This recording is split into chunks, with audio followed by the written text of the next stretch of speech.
রাত 2টার দিকে আমার হাজবেন্ড কল করে বলল, তুমি খেয়ে ঘুমিয়ে পড়ো, আজকে আর আমি আসবো না, অনেক কাজ, আমি কাল সকালে আসবো। এই বলে ফোনটা কেটে দিল। কি আর করার, আমি আর অপেক্ষা না করে খেয়ে দিয়ে ঘুমিয়ে পড়লাম। কিছুক্ষণ বাদে কলিং বেলটা বেজে উঠলো। দরজা খুলে দেখি আমার স্বামী দাঁড়িয়ে আছে, কিন্তু তার চোখ দুটো অস্বাভাবিক লাল। দেখে মনে হচ্ছে তার চোখের মধ্যে কোনো মনি নেই, হয়তো কেউ খুবলে বের করে ফেলেছে। এর মধ্যে তোমরা কমেন্ট করে জানো কে কোন ক্লাসে পড়ো। যদি তোমাদের ক্লাসের সাথে অন্য কারো ক্লাস মিলে যায় তাহলেই ফ্রেন্ডশিপ। দরজা খোলার পর সে কোনো কথা না বলে সোজা রান্নাঘরে চলে গেল। আমি মনে মনে ভাবলাম হঠাৎ আবার কি হলো। এরই মধ্যে ওই ঘর থেকে আমার ফোনটা বেজে চলেছে।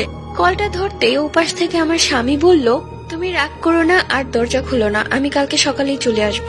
আমি কলটা রেখে দৌড়ে রান্নাঘরে এলাম। এসে দেখি রান্নাঘরের তরকারিগুলো মেঝেতে পড়ে আছে, আর ঘরে কেউ নেই।